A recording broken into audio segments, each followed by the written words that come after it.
Hello, everybody, and welcome back to another episode of Technically Something, the show where we talk about technology, creativity, tutorials, and gaming. I'm your host, Kevin Allen, and today I wanted to make a very quick video showing you how to get rid of certain elements from an image. Now, I'm using Photoshop, and in this image, I have a really nice picture of this beach. I love the colors, I love the composition. The only thing I don't love is this figure walking over here off to the side. I mean, it's all right, but I think it would look better without it. So how do we do that? How do we remove this figure? Before we do anything, let's make sure that we have a duplicate, because what we're about to do is called a destructive edit, meaning that when we make this change, it's going to change the pixels. It's going to change it in a way where we can't necessarily go back. Now, we could always Control Z, but say if we got really far along and then we changed our minds, you can only Control Z so far back. So what we'll do to ensure that we have a copy is right click this layer and then go up to duplicate layer. It'll ask you to name it. I'm just going to leave it as layer 1 copy. And on this copy, this is where we're going to make our changes. So first, I'll go to the Lasso Tool. And if you are seeing anything other than the regular Lasso Tool, you may be seeing the Polygonal Lasso Tool or the Magnetic Lasso Tool. If you need to change this, all you have to do is click and hold, and then you can choose which one you want. So I'm going to use the regular Lasso Tool.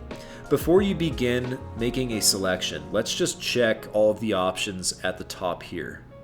So by default, I believe it should be set automatically to one selection right here, just the single box. Next, make sure that your feather is set to 0. Check anti-alias, and that should be it. Now I'm going to click and draw around the figure, and notice that I'm leaving a pretty good chunk of space between my selection and the figure itself.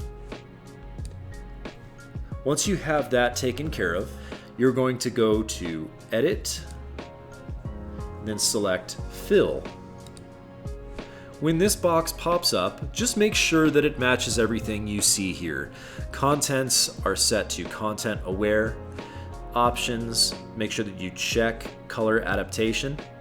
And under Blending, make sure the mode is Normal and opacity is at 100%. And since there's no transparencies at work right now, you don't have to worry about checking this. And then we click OK. And just like that, the person's gone.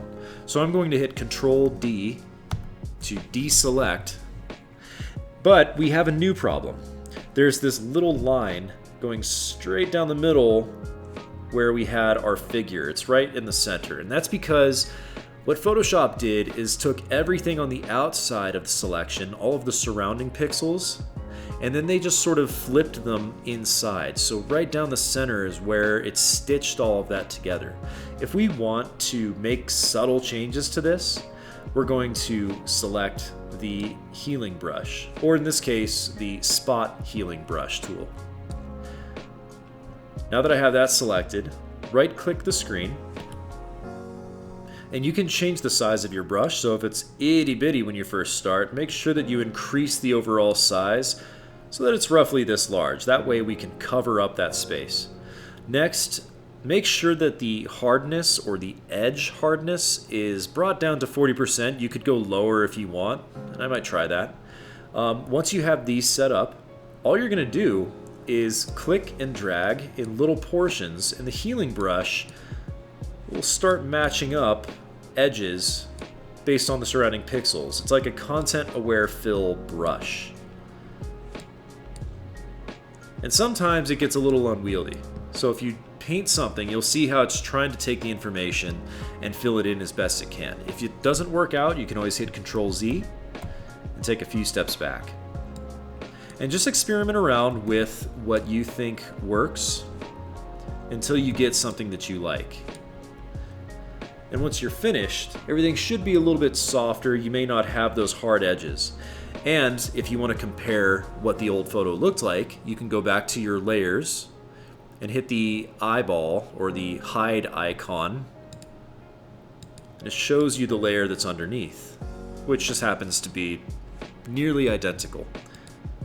So if you want to try this out, choose any photo and try and make something disappear. You may notice there are some little issues if you try to make someone hide with anything that's a pattern behind them, buildings, signage, other people, because it's going to try and fill in what you're making disappear with surrounding information. So it has its limits. But anyway, like I said, very quick video. I hope this was helpful, and I hope you guys have an awesome rest of your day. Take it easy, and I will see you soon.